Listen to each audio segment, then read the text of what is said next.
नमस्कार, कल 24 मा स्वागत छ। म वीरेन्द्र जैरो। समाजको एउटा घिनलाग्दो पाटो जो वर्षौंदेखि समाजमा जरा गाडेर बसेको छ। कुनै समयको 2200-2400 यो मुलुकमा राजा रजौटेको सान नै बेग्लै थियो। जताततै राजा र रजौटा राज चल्थ्यो, जो लामो समयसम्म यो समाजमा कायम पनि रह्यो। तिनीहरूले बाँधेको थिति र रीतिमा नै समाज चल्थ्यो। उनीहरूले नै बाँधेको र बनाएको नियमभित्र विकृत पाटो लिएर थुप्रिएका वादी समुदाय, न घर न खेत र न जमिन नै। भएको जमिनमा पनि उब्जाउ कम हुने, त्यही भएर जीविकोपार्जनका लागि यो समुदायलाई एउटा घिनलाग्दो पाटो देह व्यापार गर्ने छुट दिए तत्कालीन राजा रजौटाहरूले। राजा रजौटाहरू कहाँ पुगे, तर यो प्रथा पश्चिम नेपालको धेरै भूभागमा अझै पनि जिउँदैछ। सरकारले पनि 2065 सालमा वादी समुदायमा देह व्यापारको अन्त्य भएको घोषणा गर्दै उनीहरूलाई घाँस बाँस र कपासको व्यवस्थापन गर्ने घोषणा गर्यो। तर दुर्भाग्य, घोषणामा मात्र सीमित हुँदा वादी महिलाहरू अझै पनि यौन पिपासु पुरुषहरूको मनोरञ्जनको शिकार बनिरहेका छन्। यो समुदायमा देह व्यापार अन्त्य गर्ने घोषणा गर्ने सरकारले थप व्यवस्थापन केही नगर्दा उनीहरूको बिचल्ली बनेको छ। खासै स्थायी बसोबास नभएका यो समुदाय कहिले रोजगारीका लागि भारत समेत पुग्ने गर्छ। तर कोरोना काहालीका कारण भारतबाट फर्किएकाहरूको अहिले कन्त बिजोग भएको छ। आजको संस्करणमा यस सम्बन्धीको विशेष रिपोर्ट पेश गर्नेछौँ।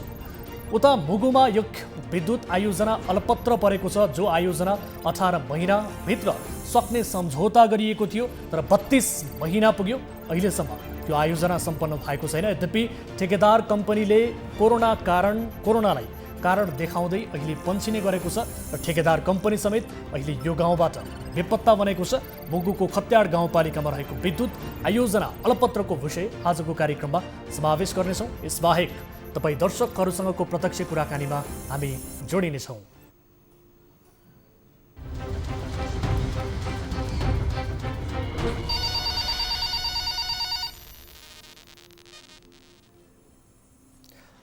दर्शक महानुभावहरू, कार्यक्रम कल 24 को नयाँ श्रृङ्खलामा उपस्थित भइसकेका छौँ। न्युज 24 टेलिभिजनबाट नियमित रूपमा प्रस्तुत हुने यस कार्यक्रममा हामी आम सर्वसाधारणका ससाना विषयलाई पनि प्राथमिकता दिँदै त्यसको समाधान खोज्ने प्रयास गर्दछौँ।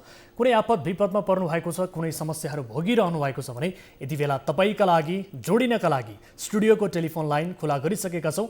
टोल फ्री नम्बर 1660112424, यसै गरी एन्सल नम्बर 980115 72424 र भाइबर नम्बर 9884011037 मा तपाईँले कल गर्न सक्नुहुनेछ। र कार्यक्रमको सुरुवातमै कोही दर्शक हामीसँग आफ्नो समस्या सहित जोडिसक्नु भएको छ। ढिलो नगरिकन उहाँसँग कुराकानी गरौँ। नमस्कार, को बोल्दै हुनुहुन्छ, कहाँबाट? हजुर नमस्कार, कहाँबाट को बोल्दै हुनुहुन्छ?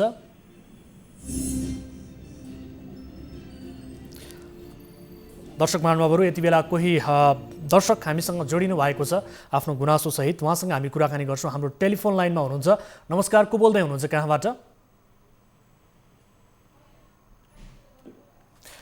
दर्शक महानुभावहरू, कोही दर्शक हुनुहुन्थ्यो, यद्यपि उहाँसँग हाम्रो सम्पर्क स्थापित हुन सकेन।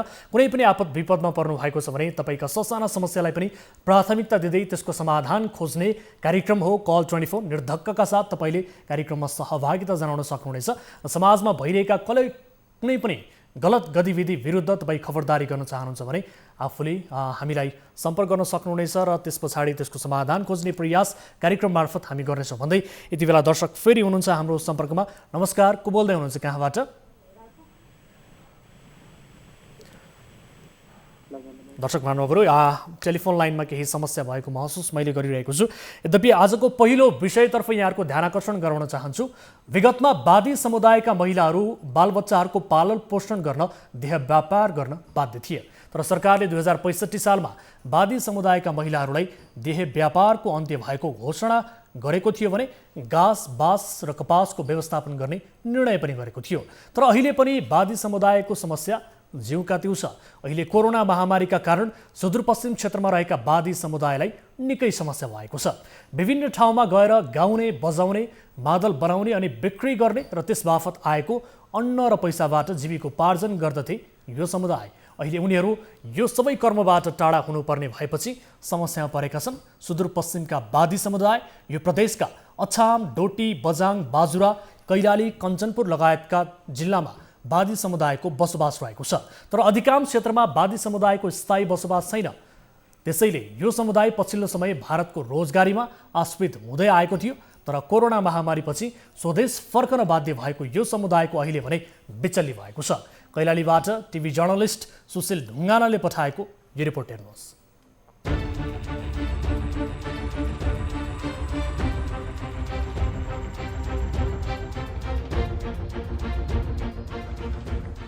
यी हुन् गोदावरी नगरपालिका 3 पूर्व पश्चिम राजमार्ग किनारमा सानो झुपडीमा बसिरहेकी कमला बादी। उनी आफ्नो पीडा यसरी पोख्छिन्। यो भाइरस ज्वरो भन्ने आइरहेछ, हातखुट्टा चड्किने, टाउको दुख्ने, अनेक बच्चाहरू पनि बिमारी भइरहेछन्। पाएकै राहत पनि कुनै महिला दिदीहरूले अरूलाई दिएर पैसा मागेर दबाई खाने अवस्था आएको छ।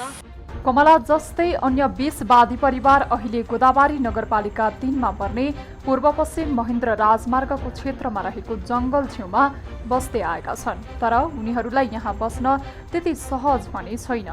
अस्थायी पाल तथा टहरमा बस्दै आएका उनीहरूले खान बस्नको निकै समस्या भोग्नु परेको छ। यति मात्र होइन, यो समुदायलाई भाइरल रोगले समेत सताएको छ। बालबच्चा बिरामी हुँदाको अवस्था निकै कहाली लाग्दो छ। पहिले 150 रुपियाँ दिएर मैले यहाँ माला खेतीमा लगेर गएँ। आफू यस्तो जिउको मान्छे म सक्थेन, अनि सबैले सहयोग गरे मलाई। आफ्नो दाजुभाइहरूले यहाँ लगेर जाँदाखेरि यहाँ त सक्दैनौँ, धनगढी लगेर जानुपर्छ भन्दाखेरि फेरि अब मसँग 1 रुपियाँ पनि थिएन त्यतिखेर। म आफू यस्तो मान्छे हिँड्न त म सक्दैन, चक्कर आएर लड्न खोज्छु म। त्यसपछि म ओडामा गएर मैले उहाँ सचिव सरलाई भने मेरो यस्तो अवस्था छ, मैले के गर्ने भन्दाखेरि उहाँले एउटा सिफारिस बनाइदिनु भयो। त्यो सिफारिस त ल्याएँ सर मैले। त्यो सिफारिस ल्याइसकेपछि मैले मेरो श्रीमानलाई धनगढी लैजाने भाडा बनाउन सकेन। त्यसपछि मैले आफूले खान लागेको चामलको कट्टा यहाँ माथि गएर एउटा दिदी हुनुहुन्थ्यो, उहाँसँग मैले 1200 रुपियाँमा पाइन्थ्यो त्यो चामलको कट्टा भन्थे, अब मलाई थाहा छैन। 900 रुपियाँमा बेचेर मैले श्रीमानलाई धनगढी औषधि गरेँ। अहिले उनीहरूमध्ये धेरैलाई टाउको दुख्ने, ज्वरो आउने, हातखुट्टा दुख्ने, खोकी लाग्ने समस्या छ। कोही त थला नै परेका छन्। तर स्थानीय सरकारी अस्पतालमा जाँदा नाम लेख्न समेत पैसा नभएको अवस्थामा रहेका उनीहरू थप उपचारका लागि रेफर गर्दा झनै समस्यामा परेका छन्। कोरोना महामारीले रोजगारी खोसेपछि उनीहरू झनै पीडित बनेका छन्। सन्जो छैन हजुर, पैसा पानी पनि छैन, कोही आफ्नो भन्ने मान्छे पनि छैन। यहाँ रोडमा बसेका छौँ हजुर, यहाँ कृपाल पनि पानी छुन्छ, खानाका छैन, केही पनि छैन। यहाँ बसेका छु, कामदान केही छैन हजुर, यस्तै बसेका छौँ। अब के गर्ने हजुर, अब आशमा बसेका छौँ सरकारका तौरबाट के हामीले राहत पाइने। अब राहत पाएँ, कति दिन पाएँ हजुर, अब 1-2 गट्टा चामल पाएँ, त्यो खायो भने त सकिहाल्यो बच्चाहरूलाई। बिहान बच्चाहरूलाई नास्ता छैन, केही छैन, आफूलाई पनि सन्जै छैन। यहाँ खाँसा धेरै बोल्न पनि सकिन्न हजुर मसित। भारतका विभिन्न स्थानमा रोजगारी गरेर परिवार र आफ्नो जीविका चलाउँदै आएका उनीहरूलाई कोरोना संक्रमणपछि भारत सरकारले आफ्नो देश जाऊ भन्दै नेपाल पठाएको करिब 1 वर्षभन्दा बढी बित्यो।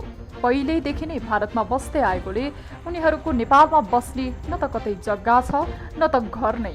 कोरोना महामारीपछि स्वदेश फर्किएका 20 वादी परिवार अहिले गोदावरी नगरपालिका 3 मा पर्ने पूर्व पश्चिम महेन्द्र राजमार्गको क्षेत्रमा रहेको जङ्गल छेउमा बस्दै आएका छन्। उसो त यो क्षेत्रमा अस्थायी टहरामा बसिरहेका वादी समुदायले 2060 सालदेखि घाँस, बाँस र कपासको माग गर्दै आएका छन्। तर माग पूरा नहुँदा उनीहरूको बिचल्ली हुने क्रम जारी छ। अति विपन्न आर्थिक अवस्थामा रहेका उनीहरूले आफूलाई घाँस, बाँस, कपास र रोजगारीको व्यवस्था गर्न 2060 सालदेखि माग गरिरहेका छन्। दर्शक महानुभावहरू, कोरोना महामारीपछि स्वदेश फर्कन बाध्य भएको यो समुदाय अहिले बिचल्लीमा परेको छ र विशेष गरी कैलालीको गोदावरी नगरपालिका 3 पूर्व पश्चिम राजमार्ग किनारमा बसिरहेका करिब 20 घर परिवार अहिले समस्यामा परेका छन् र उनीहरूलाई साँझ बिहानको छाक टार्न मुस्किल परेपछि कतिपय अवस्थामा भोकै बस्नुपर्ने अवस्थामा छन्। र त्यति मात्र होइन, यो समुदायमा अहिले भाइरल ज्वरो पसेपछि उपचार गराउन समेत नसक्ने अवस्थामा रहेको र उनीहरू आफ्नो जीवधनको रक्षा गर्न सरकार समक्ष हार गुहार गरिरहेका छन्। यद्यपि देशमा 3 तहको सरकार छ, सबैभन्दा नजिकको सरकार स्थानीय सरकार छ। तर यति हुँदा पनि यो समुदायले सरकार भएको अनुभूति गर्न पाएका छैनन्। दर्शक महानुभावहरू, उनीहरूको पीडा हामीले देखाएका छौँ र विशेष गरी बेला बेलामा यो समुदाय आफ्ना माग अघि सार्दै आन्दोलित पनि बनिरहेको छ र 2065 सालमा नै सरकारले उनीहरूलाई घाँस बाँस कपासको व्यवस्थापन गर्ने र उनीहरूको पहिलेदेखि चल्दै आएको देह व्यापार अन्त्य गर्ने घोषणा समेत गर्यो। तर अझै पनि यो समुदायको आफ्नै स्थायी बसोबास छैन र त्यसमाथि रोजगारीका लागि भारतमा आश्रित हुनुपर्ने, भारत गएर उनीहरू आफ्नो परिवार पाल्नुपर्ने अवस्थामा छन्। अहिले कोरोना महामारीको यो अवस्थामा भने उनीहरू आफ्नो स्वदेशमा फर्किएपछि अहिले बिचल्लीमा परेका छन् र यसबारे हामी थप कुराकानी गर्छौँ। यति बेला हामीसँग यही विषयमा कुराकानी गर्नका लागि र आफ्नो थप पीडाबारे बताउनका लागि स्थानीय सिबीराज राणा बादी हाम्रो सम्पर्कमा जोडिनु भएको छ। उहाँसँग कुराकानी गर्छौँ, त्यस पछाडि थप हामी स्थानीय र प्रदेश सरकारको पनि यस विषयमा ध्यान आकर्षण गराउने कोसिस गर्नेछौँ। यहाँलाई स्वागत छ कार्यक्रममा। नमस्कार सर, धन्यवाद। हजुर, अहिले अब कसरी बसिरहनु भएको छ? हुन त यहाँहरूको अवस्थाबारे हामीले दर्शकहरूलाई रिपोर्ट देखाइसकेका छौँ, रिपोर्ट मार्फत जानकारी गराइसकेका छौँ। तपाईँहरूको अवस्था के छ? तपाईँहरू कसरी बसिरहनु भएको छ? कसैले तपाईँहरूको समस्याप्रति चासो दिएको छ कि छैन? के छ अवस्था? सर, अहिलेको अवस्था भनेको यस्तो गर्मीमा बिना झुल, त्यहाँ चाहिँ त्यो अब अस्ति हजुरले आएर देख्नु भएको छ। हजुर, त्यहाँ चाहिँ अवस्था यस्तो नाजुक छ कि अब यो कोरोनाको महामारीले पनि हाम्रो प्रदेश सरकारले एकचोटि राहत दियो हामीलाई फागुनमा, तर अहिले चाहिँ सरकारका ले हामीलाई चाहिँ कुनै वास्ता गरेका छैन। हजुर, अब अहिलेको अवस्था हजुरले अब प्रत्यक्ष देख्नु भएको छ। त्यहाँ अब सिबीजी अहिले धेरैजना बिरामी पनि हुनुहुन्छ भन्ने खबर आयो, हामीले रिपोर्ट मार्फत दर्शकहरूलाई देखाएका छौँ। के छ अवस्था? उपचारका लागि तपाईँहरूले कसरी प्रबन्ध मिलाइरहनु भएको छ? कतिजना बिरामी हुनुहुन्छ? उपचारको लागि अब एकजनालाई चाहिँ हामीले चन्दा उठाएर नगरतिर पठाएको छौँ। हजुर, अब 10-20 रुपियाँ अहिलेको यो महामारीले चाहिँ अवस्थाले मान्छे दादी सङ्घलाई त खानै लाउनै त छोडिदिनुहोस्, झुलले त्यहाँ डक्टरले टोकेर परेशान गरेका छन्। हजुर, अब हजुरले प्रत्यक्ष देख्नु भएको छ, तल पानी छ, माथि त्यो झोपडी छ, प्लास्टिकले छ, गर्मी यस्तो छ, बत्ती छैन। हजुर, तल त एकदम पानी, तल पनि एकदम पानीको तल जग छ, मच्छरले टोकेर हैरान। अब बिमारीको लागि अहिले हिजो मात्रै एकजनालाई पठाएँ सर हामीले, आफूले नखाएर पनि 5-10 रुपियाँ उठाएर पनि उसलाई चाहिँ यता महेन्द्रतिर पठाएको। अब विशेष गरी स्थानीय सरकार छ, तपाईँहरूसँग प्रत्यक्ष रूपमा ठोक्किने स्थानीय सरकार, तपाईँहरूको पिरमार्का बुझ्ने स्थानीय सरकार र त्यसभन्दा माथिल्लो प्रदेश सरकार पनि छ। यी निकायहरूले तपाईँहरूलाई केही त्यस्तो किसिमको सहयोग गर्ने अथवा केही आश्वासन दिने यो गतिविधि कतिको सक्रिय रूपमा गरिरहनु भएको छ उहाँहरूले? अनि स्थानीय सरकारले अहिलेसम्म वादी समुदायको त्यहाँ एउटा वादी समुदाय, किनभने हामी भनेको सुदूरपश्चिमका 9 जिल्लाका वादी समुदाय 165 परिवार। हजुर, बसेपछि त्यहाँ चाहिँ स्थानीय सरकारले सुकुम्बासी चाहिँ फर्म चाहिँ भरिदिएको छ। हजुर, अनि सुकुम्बासी फर्म भरे बाहेक अरू केही पनि गरेका छैन त्यहाँको स्थानीय सरकार, हाम्रो गोदावरी नगरपालिकाले। हजुर, अनि आजभन्दा हजुरको 2-3 महिना अगाडि हामीले चाहिँ नेपाल सरकार र वादी समुदाय बीच भएको सहमति। हजुर, हस् सिबीजी एकैछिन होल्डमा रहनु होला। तपाईँसँग हामी थप कुराकानी गर्ने नै छौँ र यस विषयलाई लिएर हामी थप जानकारी गराउने, ध्यान आकर्षण गराउने र के छ वास्तविकता यस बारेमा बुझ्ने कोसिस हामी गरिरहेका छौँ। यति बेला हामीसँग जोडिनु भएको छ सुदूरपश्चिम प्रदेशका सामाजिक विकास मन्त्री लालबहादुर खड्का हाम्रो सम्पर्कमा हुनुहुन्छ। मन्त्रीज्यू, स्वागत छ यहाँलाई कार्यक्रममा। धन्यवाद हजुर। अहिले अब सुदूरपश्चिम प्रदेशका विभिन्न जिल्लामा रहनुभएका जो वादी समुदायहरू हुनुहुन्छ उहाँहरूको यो कोरोनाको समयमा अझ बढी बिचल्ली भएको अवस्था छ र हामीले विशेष गरी कैलाली स्थित गोदावरी नगरपालिका वडा नम्बर 3 मा रहेका जो त्यहाँ जङ्गलको किनारामा बसिरहेका छन् ती समुदायको एक रिपोर्ट पनि देखायौँ। उहाँहरूको अवस्था अत्यन्त पीडादायी छ भन्नुहुन्छ। उहाँहरूलाई विशेष गरी स्थानीय सरकारले पनि सहयोग गरेको छैन, प्रदेश सरकारले पनि हेरेको छैन, कसैले चासो दिएको छैन भन्नुहुन्छ। यति बेला यो समुदाय भाइरल ज्वरोको समेत चपेटामा परेको छ। यो बारे तपाईँहरूलाई कहीँ कतैबाट कम्प्लेन आएको छ, जानकारी आएको छ मन्त्रीज्यू? होइन, ठ्याक्कै अहिले उहाँहरू कस्तो अवस्थामा हुनुहुन्छ भन्ने विषयमा त हामीसँग अहिलेसम्म सूचना आएको छैन। हजुर, हजुर, जानकारी आएको छैन। म बाहिर भएर पनि होला, म अछामबाट डडेन्द्र हुँदै धनगढी फर्किरहेको अवस्था हो। हजुर, तर प्रदेश सरकारले यसपालि खास गरिकन त्यही समुदायलाई केन्द्रित गरेर हामीले बजेटको व्यवस्थापन गरेका छौँ। उहाँहरूको जीविकोपार्जन, उहाँहरूको आर्जन क्षमता वृद्धिका लागि हामी काम गर्छौँ। हाम्रो एकजना प्रदेश सभाको माननीय उमावादी हुनुहुन्छ, उहाँसँग छलफल गरेर उहाँकै सल्लाहमा हामी यो वर्षदेखि काम गर्ने गरिकन बजेटको व्यवस्थापन गरेका छौँ। हजुर, अब अहिले तपाईँले जे सूचना मलाई दिनुभयो, म धनगढी पुग्ने बित्तिकै त्यो विषयमा म के रहेछ म बुझ्नेछु र के गर्न सकिन्छ तुरुन्तै त्यहाँ सहयोग गर्ने प्रयत्नमा म लाग्नेछु। स्थानीय तहसँग पनि मैले समन्वय गर्नेछु। मन्त्रीज्यू, अब विशेष गरी 2065 सालमा नै सरकारले उनीहरूको घाँस बाँस कपासका लागि व्यवस्थापन गर्ने भनेर घोषणा गर्यो। यो घोषणामै सीमित भयो। त्यस पछाडि अहिले देशमा 3 तहको सरकार छ। प्रदेश सरकारको रूपमा यहाँहरू हुनुहुन्छ र बेला बेलामा उहाँहरूबाट आश्वासन मात्रै पाउने, तर यो समुदायको समस्या जिउका तिउ रहने, यो किन भइरहेको छ यस्तो? उहाँहरूको स्थायी बसोबासको व्यवस्थापन किन हुन सकिरहेको छैन? रोजगारीका लागि उनीहरूको उचित व्यवस्थापन प्रबन्ध किन मिलाउन सकिएको छैन मन्त्रीज्यू? समस्या कहाँनिर भइरहेको छ? अब यो 2 वर्ष जति त तल 3 तहका सरकार बनिसकेपछि ती सरकार आफैमा व्यवस्थित हुन उनीहरूका भौतिक संरचना, उनीहरूको आवश्यक चाहिँ मतलब जनशक्तिको व्यवस्थापन र ऐन नियमहरू बनाउने काममा अलिक बढी लागे र त्यो उनीहरूले धेरै कुराहरू अगाडि बढ्न सकेन। अब यो पछिल्लो बेला यो सुगमवासीहरूलाई व्यवस्थापन गर्ने भनेर सबै जिल्लामा र सबै स्थानीय तहले त्यो कामलाई अगाडि बढाएका छन्। अहिले जग्गाको खोजी, जग्गा नापजाँच, जग्गा दर्ता प्रक्रियामा अगाडि बढिरहेको त्यो समिति पनि र स्थानीय तह पनि त्यो काममा अगाडि बढिरहेको छ र त्यसलाई समन्वय गर्ने काम हाम्रो प्रदेशको भूमि व्यवस्था तथा कृषि सहकारी मन्त्रालयले गरिरहेको अवस्था हो। त्यसो उनीहरूले यसलाई व्यवस्थापन गर्ने विषय वास्तवमै अब चाँडो गर्न सक्नु पर्थ्यो। चाँडो गर्न सकिया छैन। त्यसले उहाँहरूले अत्यन्त चाहिँ मतलब अप्ठ्यारो जीवन चाहिँ मतलब बाँच्नुपर्ने अवस्था छ। उहाँहरूको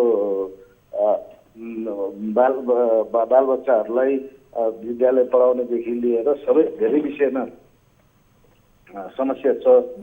त्यो हामीले पनि महसुस गरेका छौँ। त्यही कारणले यसपालि प्रदेश सरकारले खास गरिकन त्यही समुदायबाट हाम्रो प्रदेश सभामा प्रतिनिधित्व गर्नुहुन्छ उमावादी, उहाँकै सल्लाहमा हामीले यसपालि कार्यक्रमलाई अगाडि बढाउन खोजेका छौँ। मैले यो कुरा तपाईँ मार्फत उहाँहरूलाई पनि सबैलाई जानकारी गराउन चाहन्छु। मन्त्रीज्यू, म एकजना प्रतिनिधि जो हुनुहुन्छ यो समुदायको, उहाँको गुनासो तपाईँलाई प्रत्यक्ष रूपमा सुनाउन चाहन्छु। हामीसँग जोडिनु भएको छ सिभी राणा वादी हुनुहुन्छ। सिभीजी सुन्दै हुनुहुन्छ? ठिक छ मन्त्रीज्यूलाई तपाईँको गुनासो के छ? मन्त्रीज्यू हाम्रो लाइनमै हुनुहुन्छ, उहाँलाई के भन्न चाहनुहुन्छ तपाईँ? मन्त्रीजीको त घर जाने बाटोमा ती जाति समुदाय बसेका छन्। सायद अहिले अब हाम्रो मन्त्रीजीले चाहिँ अहिले प्रयास गर्छु भन्नुभयो, त्यही बाटो चाहिँ उहाँको घर जाने बाटो हो कञ्चनपुर। मकरियादेखि हजुरको 1 किलोमिटर अगाडि चाहिँ बाजी समुदाय बसेका छन्। अब अहिले आएर हाम्रो मन्त्रीजीले मैले बुझ्ने प्रयास गर्दैछु भन्नुहुन्छ। अब फर्केपछि मन्त्रीजीसँग कुरा गरौँला। तर मन्त्रीज्यूको ध्यान त्यतातिर जाओस् जहाँ बाजी समुदाय अहिले पनि अहिलेको यो टन्टलापुर घाममा बिना बत्ती, माथि तिरपाल छ, तल भुइँमा चाहिँ एकदम घाँसहरू छन्, ठुला ठुला मच्छरहरूले टोकिरहेछन्।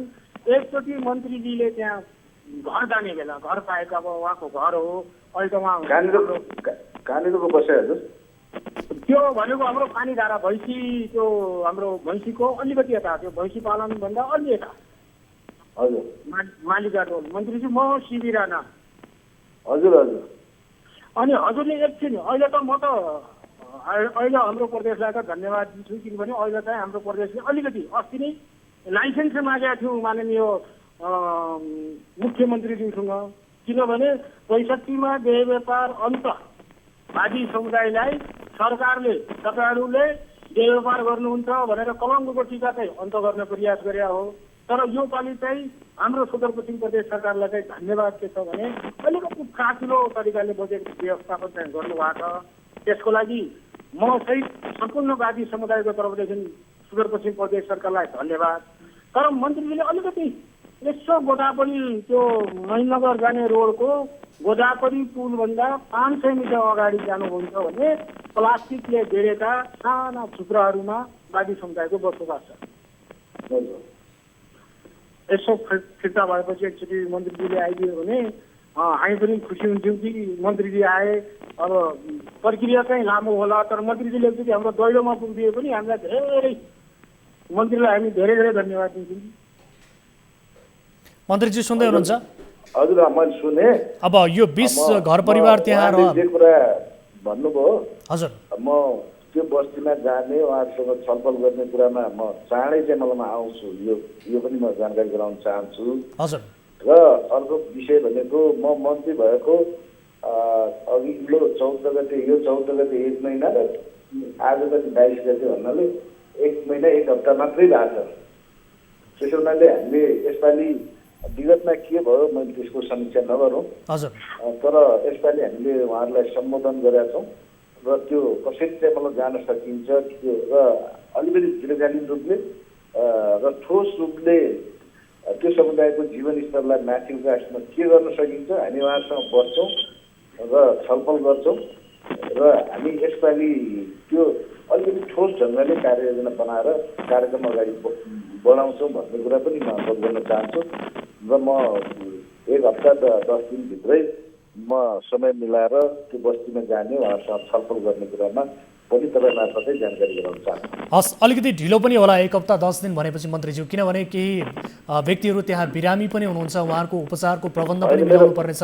स्थानीय सरकारसँग समन्वय गरेर लगायतको अरू टोलीहरूलाई पठाउँछु। हजुर, म अहिले पनि डडेलधुराबाट आइरहेको छु। हजुर, के नियमित कामहरू बाँकी छन् त्यो बिचमा पनि म समय निकालेर म जाने प्रयत्न गर्छु।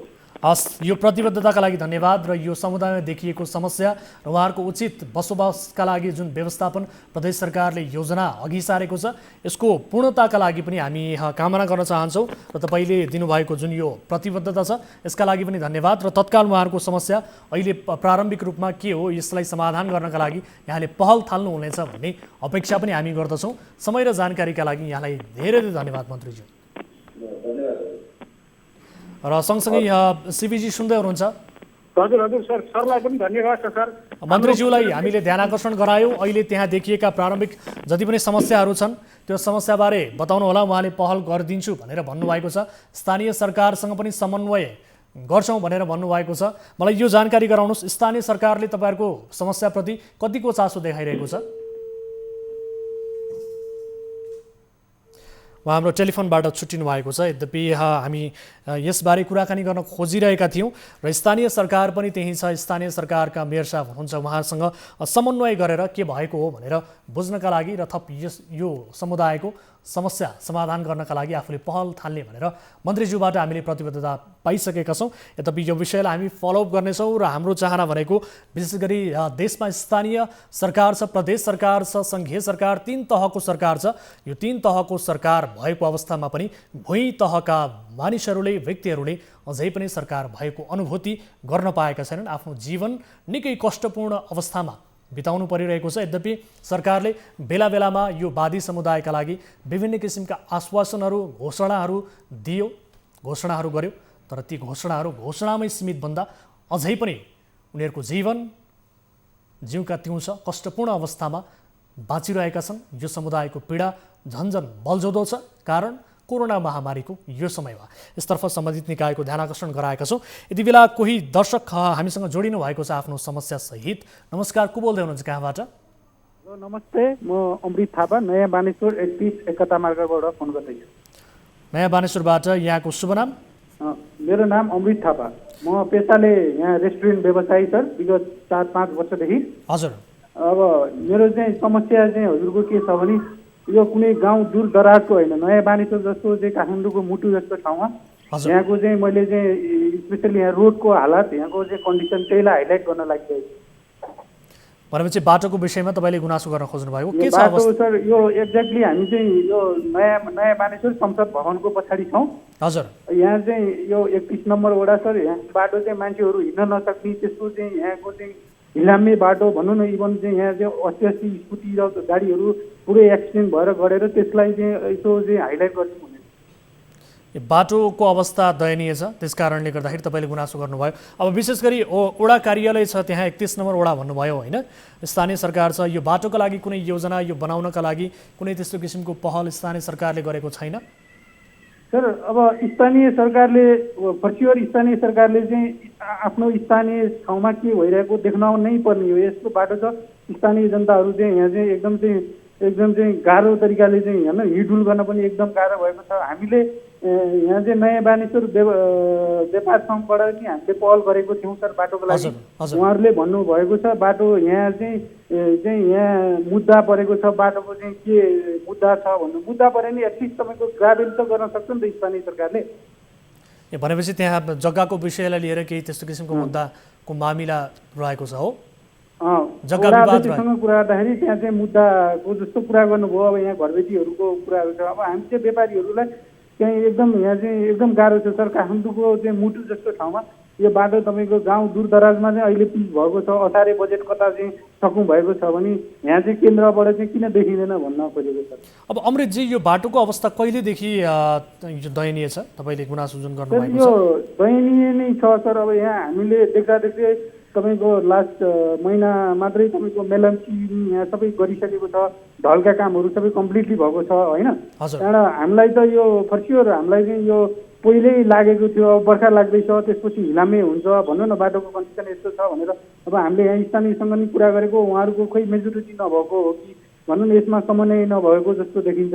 तपाईँको अहिले चाहिँ अब यो बर्खाको टाइममा तपाईँको पानी परेपछि यता यो पानी ढल निकास राम्ररी भएको छैन। त्यहाँबाट हिलामे बाटो भनौँ न त्यो चाहिँ भनौँ न विगतदेखि नै यहाँ चाहिँ ग्राभेल समेत हुन सकेको छ। हस् अमृतजी, हामी सम्बन्धित वडाका वडा अध्यक्षज्यूलाई टेलिफोन सम्पर्क गर्ने कोसिस गरिरहेका छौँ। मलाई जानकारी प्राप्त भएअनुसार उहाँसँग हाम्रो सम्पर्क गर्ने कोसिस जारी नै छ। यद्यपि टेलिफोन सम्पर्क हुन सकिरहेको छैन मलाई जानकारी प्राप्त भएअनुसार। बाटोको हालत भनौँ न अहिले गाउँ दूर दराजमा त पिच भएको छ भने अहिले असारे बजेट तपाईँको मैले यहाँ देख्दै संसद भवनकै त्यो टचको रोड चाहिँ अस्ति भर्खर लास्ट विक मात्रै हजुरको पिच भएको छ। जहाँ कि त्यहाँ पिच गर्नै पर्दैन भने त्यसकै लिङ्क रोडमा चाहिँ ग्राभेल समेत हुन सकेको छैन। एकदम हिलामै छ, मान्छेहरू हिँड्न सक्ने कन्डिसन छैन। त्यही नै हो सर भन्नु। हस्, हामी बुझ्ने कोसिस गर्छौँ के भएको रहेछ। हामी तपाईँको यो समस्यालाई लाइभ कार्यक्रम मार्फत वडा अध्यक्षज्यूलाई जोड्ने कोसिस गरिरहेका छौँ। यद्यपि उहाँसँग हाम्रो सम्पर्क हुन सकिरहेको छैन। वडा नम्बर 31 का वडा अध्यक्षज्यूलाई हामी सम्पर्क गर्ने प्रयासमा थियौँ। अमृतजी, तपाईँले समस्या राख्नु भएको छ। यो जुन गुनासो तपाईँले राख्नुभयो यही गुनासो मार्फत पनि सम्बन्धित निकायको हामी ध्यान आकर्षण गराउन चाहन्छौँ। यद्यपि हामी अफेयरमा पनि वडा अध्यक्षज्यूसँग के हो यो समस्या बाटोको विषयलाई लिएर भनेर प्रश्न गर्ने कोसिस गर्नेछौँ। आफ्नो गुनासो राख्नुभयो, यहाँलाई धेरै धेरै धन्यवाद।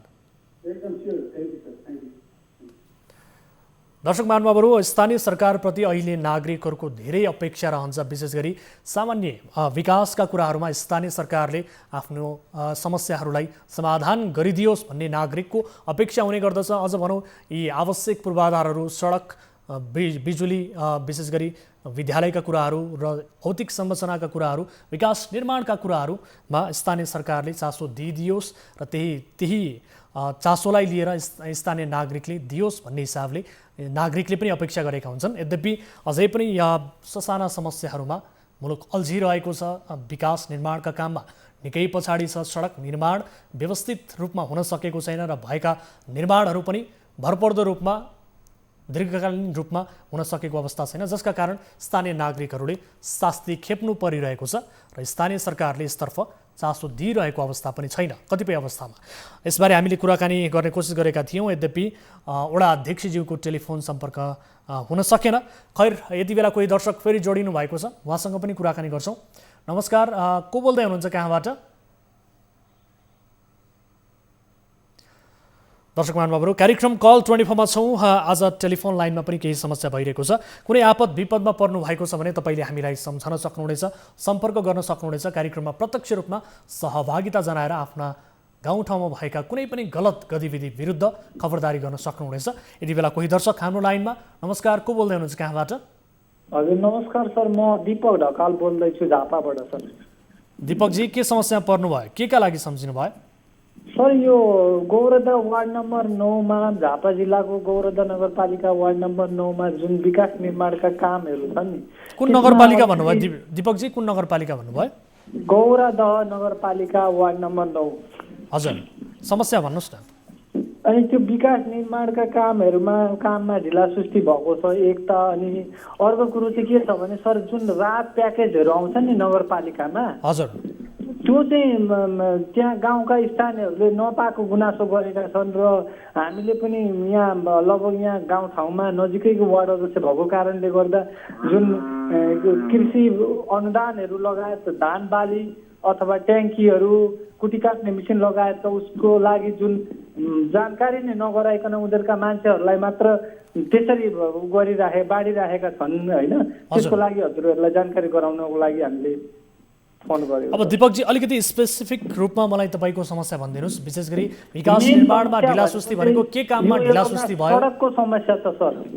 सडकको यो सडक तपाईँको गौरवदा नगरपालिका वार्ड नम्बर 9 झापा जिल्लाको। हजुर, के भइरहेको छ त्यहाँ सडकमा? कसले निर्माण गरिरहेको हो अथवा कसले त्यो कुन निकाय मार्फत निर्माण भइरहेको हो? नगरपालिका मार्फतै हो कि? यो नगरपालिका मार्फतै गरेको सञ्चालन गरेको भन्ने मैले सुनेको छु है। र मैले उहाँहरूसँग जनप्रतिनिधिहरूसँग सम्पर्क गर्दाखेरि उहाँहरूले हामी काम गर्दैछौँ भन्नुहुन्छ होइन। त्यो एउटा समस्या। अनि अर्को समस्या चाहिँ के छ भने सर, जुन अनुदान राहतको रूपमा आएका हुन्छन् नि स्थानीय निकायहरूमा, जुन अनुदानका रूपमा आएका तपाईँको किसानहरूलाई आएका राहत, उसमा वितरणमा एकरूपता छैन। त्यो राहत कहाँबाट आएको थियो, यसबारे केही जानकारी छ यहाँलाई? यो राहत तपाईँको यो कृषि ज्ञान केन्द्रबाट आएको भन्ने हामीले सुनेका छौँ होइन। हजुर। अनि त्यसको लागि चाहिँ हामीले जुन जनप्रतिनिधिहरूसँग कुरा गर्दाखेरि तपाईँहरू जनप्रतिनिधि हो, टोल संयोजकहरूलाई, टोल समितिहरूलाई जानकारी दिनुहुन्छ, तर यहाँका स्थानीयहरूलाई जानकारी छैन, हामीलाई नै जानकारी छैन। तपाईँहरूको पार्टीका नेताहरू झोला बोक्नेलाई मात्र जानकारी हुने हो कि सम्पूर्ण जनताहरूले पारदर्शी तरिकाले पाउनु पर्ने हो भन्ने कुराहरू राख्दाखेरि उहाँहरू अलिक साइड लाग्नुहुन्छ। उहाँहरू एन्सर दिनको लागि अलिकति हिचकिचाउनुहुन्छ होइन। त्यही कुरा हजुरहरूलाई मैले त्यो कुरा पनि जानकारी गराउनको लागि टेलिफोन सम्पर्क गरेको छ। हस्, हामी सम्बन्धित जो स्थानीय पालिकाका व्यक्तिहरू हुनुहुन्छ, जनप्रतिनिधिहरू, उहाँलाई टेलिफोन सम्पर्क गर्ने कोसिस गरिरहेका छौँ। यद्यपि दीपकजी, सडकको विषयमा जुन गुनासो राख्नु भएको थियो, त्यो सडक अहिले निर्माण भइरहेको हो कि अथवा के हो? निर्माण भइरहेको छ, तर त्यसमा आवाज जावत गर्न कठिनाइ भइरहेको छ। त्यहाँ ग्राभेल बिछ्याएको छैन, थुपारेर मात्रै राखेको छ भन्ने कुराहरू स्थानीयहरूले गरिरहनु भएको छ सर। हस्, हामी बुझ्ने कोसिस गर्छौँ। एकैछिन हाम्रो होल्डमै रहनु होला। यति बेला हामीसँग टेलिफोन सम्पर्कमा जोडिनु भएको छ नगरपालिकाका, गौरदह नगरपालिकाका प्रमुख प्रशासकीय अधिकृत राजेन्द्र भट्टराई हाम्रो सम्पर्कमा हुनुहुन्छ। यद्यपि मेयर साहबलाई टेलिफोन सम्पर्क गर्ने कोसिस गरेका थियौँ, उपमेयरज्यूलाई पनि गऱ्यौँ, उहाँहरूसँग सम्पर्क हुन सकेन, उहाँहरूले टेलिफोन उठाउनु भएको छैन। खैर, उहाँहरूको व्यस्तता हुन सक्दछ। र यति बेला हामीले राजेन्द्र भट्टराई जो प्रमुख प्रशासकीय अधिकृत हुनुहुन्छ उहाँलाई सम्पर्कमा ल्याएका छौँ। भट्टराई सर, स्वागत छ यहाँलाई कार्यक्रममा। धन्यवाद। अब विशेष गरी यहाँको नगरपालिकाबाट दीपक ढकालजी हामीलाई गुनासो गरिरहनु भएको छ। वडा नम्बर 9 मा निर्माण भइरहेको सडकमा लापरवाही भयो, ढिलासुस्ती भयो भन्नुहुन्छ, र अर्कोतर्फ त्यहाँ कृषि ज्ञान केन्द्रले वितरण गरेको जुन राहत थियो, त्यो राहत पनि त्यहाँका व्यक्तिहरूले पाएनन्, त्यो वितरण प्रणालीमा पनि समस्या देखियो भनेर उहाँको गुनासो रहेको छ। के हो वास्तविकता, यसबारे बताइदिनुहोस् त। यहाँलाई यो कम्प्लेन आएको छ नगरपालिकासम्म? कृषि ज्ञान केन्द्रले बाँडेको कुरा हामीलाई थाहा छैन।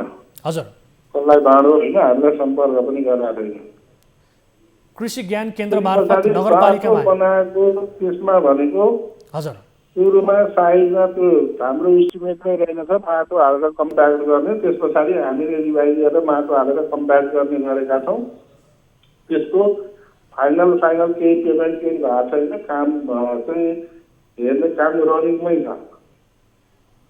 भनेपछि यो रनिङमै भएको बेला त कसरी चाहिँ पहिले नै भन्न सक्नु। र अब हाम्रो प्राविधिक साथीहरू जानुहुन्छ, हामी जान्छौँ, हेर्छौँ, हजुर स्पोर्टमा नाप्छौँ होइन। हजुर, नभएकोलाई त हुनै बनाउँछौँ, गरेन भने ठेकदार कारबाहीमा गर्छौँ, उपभोक्ता समिति छ भने रोक्छौँ। हजुर, हो नि त सर कुरा। ठिक छ। अब दीपक ढकालजीले गुनासो राखिरहनु भएको छ। दीपकजी सुन्दै हुनुहुन्छ? हजुर सर, म सुन्दैछु सर। के भन्न चाहनुहुन्छ? भट्टराई सरको पनि कुरा तपाईँले सुन्नुभयो, कतिको सेटिस्फाइड? उहाँको कुरो मैले सुने कि, तर यहाँ जुन त्यो अनुदानको उसमा आएको जुन टोल समितिहरूले हामीलाई जानकारी पनि गराउँदैनन्। हामी वार्ड अध्यक्ष गाउँको नजिकको मान्छे हो, तर पछि वितरण गर्ने बेलामा गरिसकेपछि चाहिँ फलानुहरूलाई यसरी बोलाइदियो है भन्ने सबै उहाँहरूले सेटिङ मिलाएर लास्ट स्थितिमा चाहिँ त्यसरी लास्ट स्थितिमा मात्रै जानकारी गराउने कामहरू गर्नुभएको छ होइन। त्यो कामलाई चाहिँ अलिकति व्यवस्थितपूर्ण तरिकाले सबैले सहज रूपले पाउने हिसाबले कसरी मिलाउन सकिन्छ त?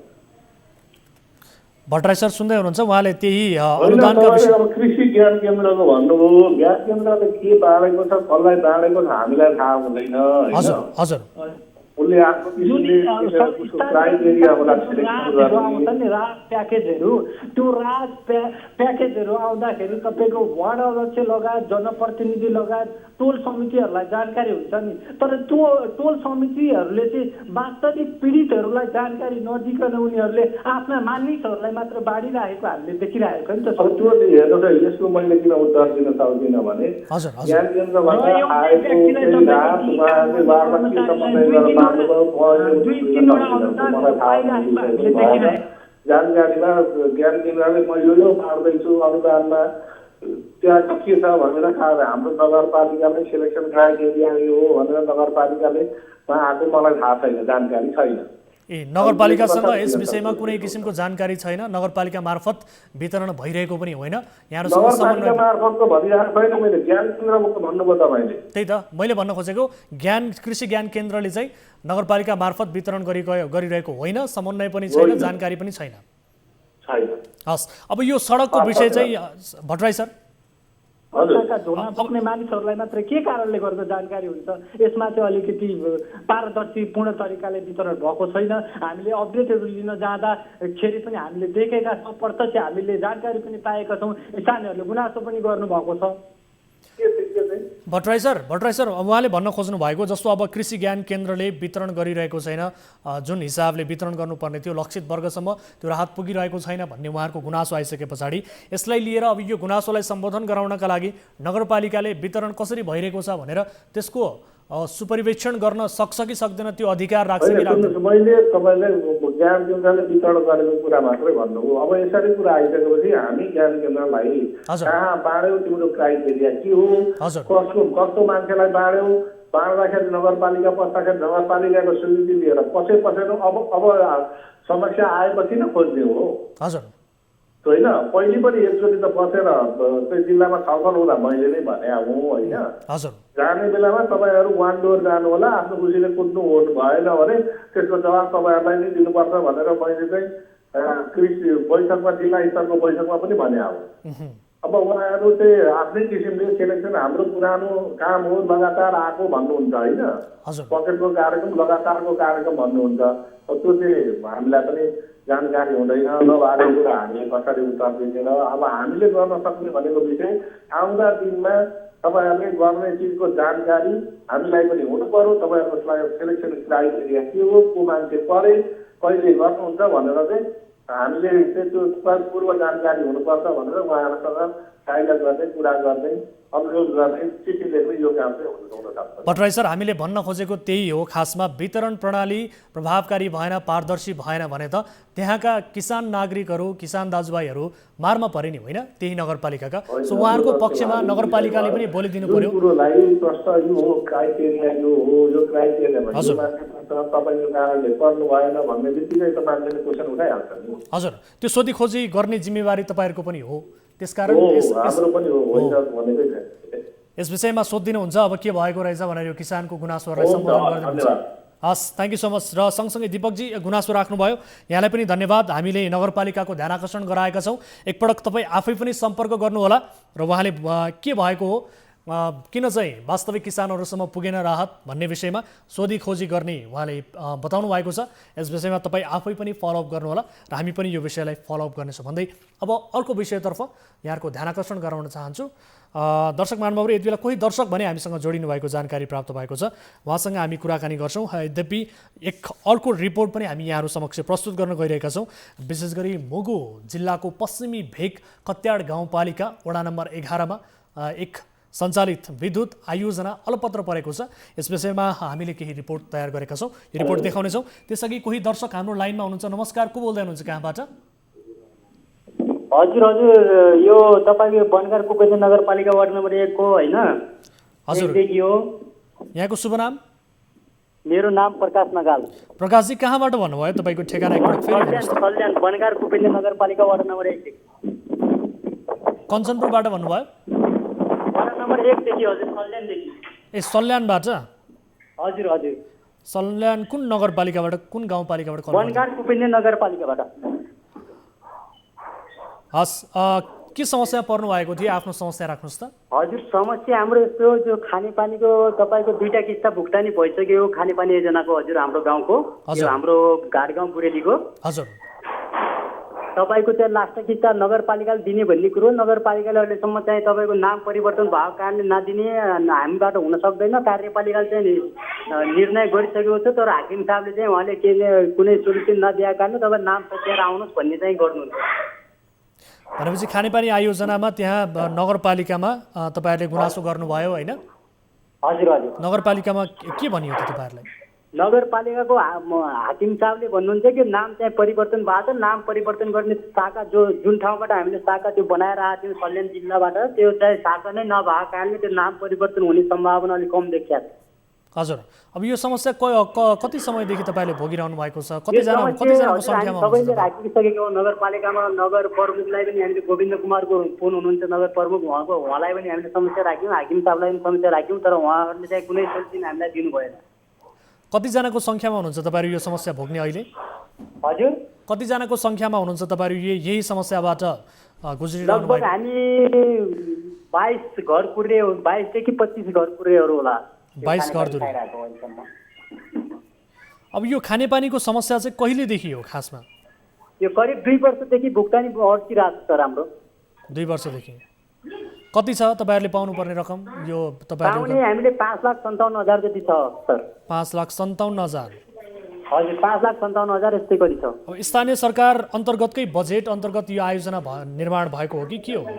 हजुर उहाँहरूसँग हामी नगरपालिकामै गएर चाहिँ हामीले पुरा होइन सब महिलाहरू अनि तपाईँको केटाकेटी सबै लगेर पनि गयौँ, तर उहाँहरूले चाहिँ हामीलाई कुनै सुनाइ चाहिँ दिनु भएन। हस्, हामी कुराकानी गर्ने कोसिस गरिरहेका छौँ। विशेष गरी सल्यानका जो हुनुहुन्छ जनप्रतिनिधि, तपाईँले समस्या राख्नु भएको छ, उहाँसँग हामी कुराकानी गर्ने कोसिस गरिरहेका छौँ। हाम्रो टिमका साथीहरू टेलिफोन सम्पर्क गर्ने कोसिस गरिरहनु भएको छ, उहाँसँग हामी प्रत्यक्ष रूपमा तपाईँहरूको समस्या राख्ने कोसिस गर्नेछौँ। विशेष गरी उहाँहरूले यसको समाधान नगरिदिनु, तपाईँहरूलाई भुक्तानी नदिनुको कारण चाहिँ के हुन सक्दछ? हजुर कारण चाहिँ त्यही भन्नुभएको थियो, उहाँहरूले नाम चाहिँ चेन्ज भइरहेछ भनेर भनिराख्नु भएको थियो। त्यो नाम चेन्ज भएको कारणले चाहिँ हाकिम साहबले चाहिँ साइन नगरेको भन्ने कुरो चाहिँ। नाम भन्नाले कस्तो नाम? तपाईँहरूको त्यहाँ बुझाएको नाममा केही फरक देखियो कि अथवा के भन्नुभएको? अलिक स्पष्ट रूपमा भन्नुहोस्। चाहिँ भन्नुहुन्छ कि तपाईँहरू सम्भावना छैन, तपाईँहरू अब यो म चाहिँ नयाँ योजना पनि तपाईँहरू पाउनुहुन्न भनेर चाहिँ हामीलाई चाहिँ यस्तै टालिराख्नु भएको छ अहिलेसम्म। हस्, हामी बुझ्ने कोसिस गरिरहेका छौँ। हाम्रो टिमका साथीहरू फोन गर्ने कोसिसमा हुनुहुन्छ मेयर साहबलाई, यद्यपि टेलिफोन सम्पर्क हुन सकिरहेको छैन। प्रकाशजी, अहिले कतिजनाको सङ्ख्यामा हुनुहुन्छ तपाईँहरू त्यहाँ? अहिले करिब हामी त यस्तै 8-10 जना छौँ सर। 8-10 जना हुनुहुन्छ। हस्, हामी बुझ्ने कोसिस गर्छौँ। तपाईँहरूले जुन गुनासो राख्नु भएको छ, हामी नगरपालिकाका मेयर साहबलाई प्रत्यक्ष रूपमा जोडेर तपाईँहरूको समस्या प्रत्यक्ष रूपमा त्यहाँ राख्ने कोसिस गरिरहेका छौँ। हाम्रो टिमका साथीहरू टेलिफोन गर्ने कोसिस गरिरहनु भएको छ।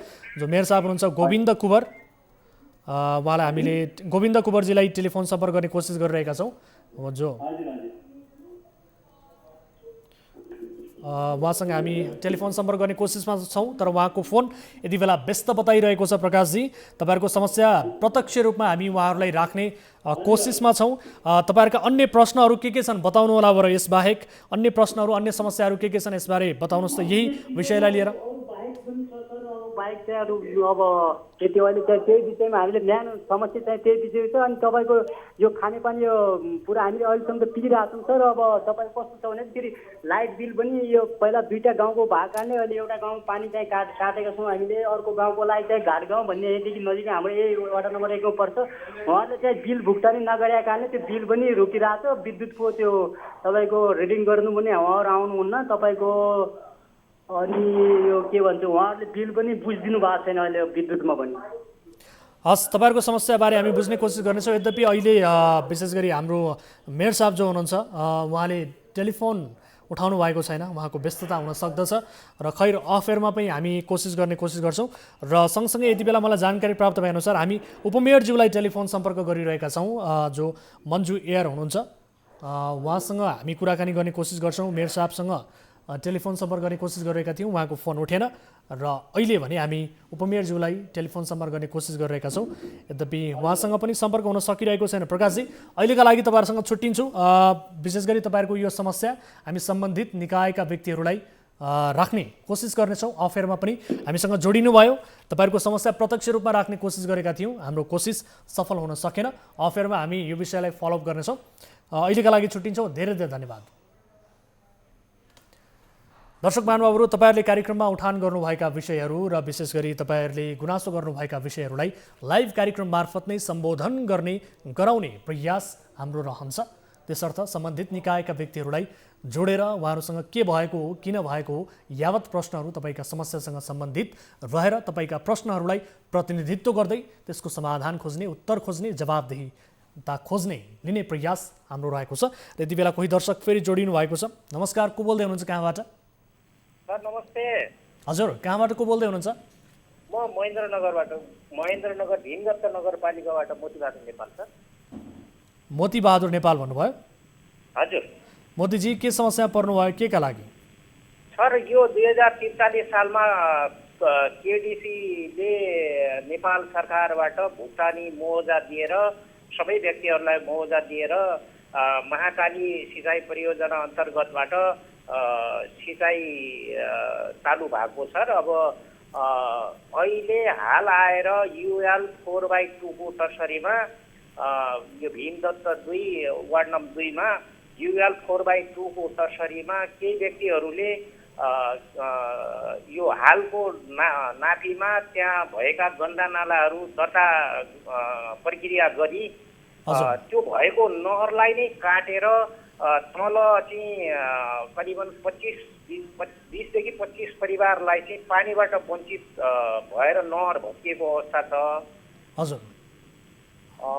वडा अध्यक्ष पनि आएर रोबरमा त्यहाँ चेक जाँच त गर्नुभएको हो। उहाँले अब अदालती प्रक्रिया पुऱ्याएर त्यो प्रमाण जालसाज के भएको त्यो टुङ्ग्याएर काम गर्नुपर्ने थियो। त्यो नगरिकन सिँचाइ विभागको अधिकारलाई पनि खोज्नुभयो, अन्य उपभोक्ताको पनि अधिकारलाई खोसाएर सम्बन्धित जग्गा खरिद बिक्री गर्ने व्यक्तिलाई सपोर्ट गर्नुभयो। उहाँहरूको सँगमा एकजना उहाँको छोराको अमिन पनि हुनुहुँदो रहेछ।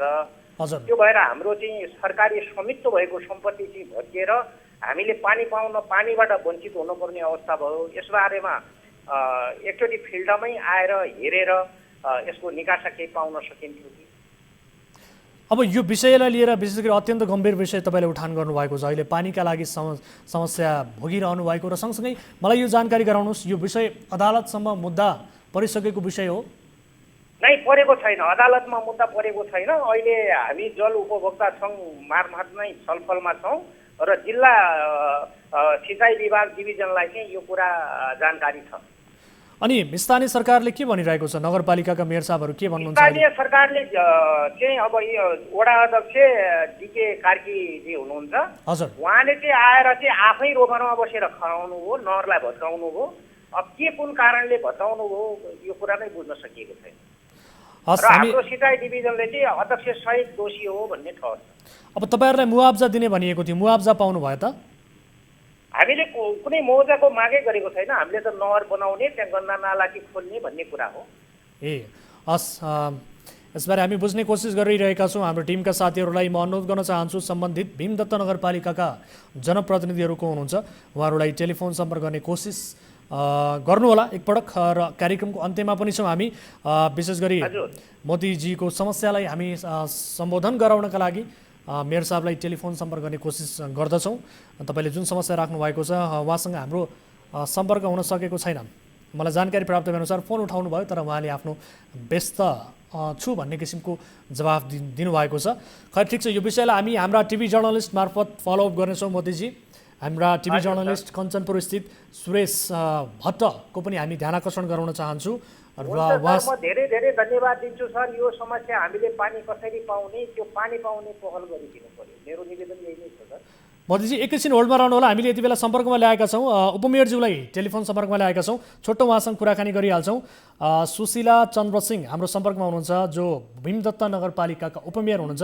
उपमेयरज्यू स्वागत छ यहाँलाई कार्यक्रममा। यहाँलाई स्वागत छ कार्यक्रममा। होइन मैले हजुरले भन्नु म जुम मिटिङमा जोडिएको थिएँ कि अहिले हजुरले भनेको पुरै सुनेन। उहाँको व्यस्तता रहेको छ मैले जानकारी प्राप्त गरे अनुसार। खैर ठिक छ, यो विषयलाई हाम्रा टिभी जर्नलिस्ट मार्फत हामी फलोअप गर्नेछौँ। उपमेयरज्यूलाई हाम्रो जोड्ने कोसिस रहेको थियो, यद्यपि उहाँ अहिले जुम मिटिङमा व्यस्त छु भनेर उहाँले जवाब दिनुभएको छ। खैर ठिक छ, मोदीजी सुन्दै हुनुहुन्छ? सुनि सर। तपाईँको विषयलाई हाम्रा टिभी जर्नलिस्ट मार्फत हामी फलोअप गराउन लगाउनेछौँ, के भएको रहेछ वास्तविकता बुझ्ने कोसिस गर्नेछौँ र सम्बन्धित निकायको जवाबदेहिता पनि पक्कै लिनेछौँ। तपाईँहरूको प्रश्नको उत्तर हामी खोज्ने प्रयास गर्नेछौँ। अहिलेका लागि छुट्टिन्छौँ। समय र जानकारीका लागि धेरै धेरै धन्यवाद। हुन्छ सर, हस् धन्यवाद सर। हस्, थ्याङ्क यू सो मच। दर्शकबिन, उहाँसँगको यो कुराकानी सँगसँगै आजलाई कार्यक्रमको निर्धारित समय पनि सकिएको छ। मुगुको एउटा विशेष रिपोर्ट हामीसँग रहेको थियो।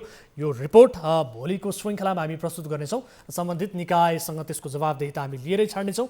कुनै आपद विपदमा पर्नु भएको छ, कुनै समस्याहरू भोगिरहनु भएको छ भने हाम्रो टोल फ्री नम्बर 1660 011 2424, यसै गरी एन्सल नम्बर 98 015 7 2424 र भाइबर नम्बर 98 84 011 037मा 24 घण्टा हाम्रो 24 हेल्प डेस्क सञ्चालन गरिरहेका छौँ। 24 हेल्प डेस्कमा तपाईँले आफ्ना समस्याहरूबारे हामीलाई बताउन सक्नुहुनेछ, आफ्नो गुनासोहरू टिपाउन सक्नुहुनेछ र तपाईँको समस्या र गुनासोहरूका आधारमा त्यसको संवेदनशीलतालाई बुझेर हामी थप त्यसको वास्तविकतालाई उजागर गर्दै सम्बन्धित निकायसँग समाधानका लागि पहल गर्ने कोसिस पक्कै पनि गर्नेछौँ भन्दै आजका लागि कार्यक्रमबाट बिदा हुन्छौँ। हामी निरन्तर न्युजमा छौँ।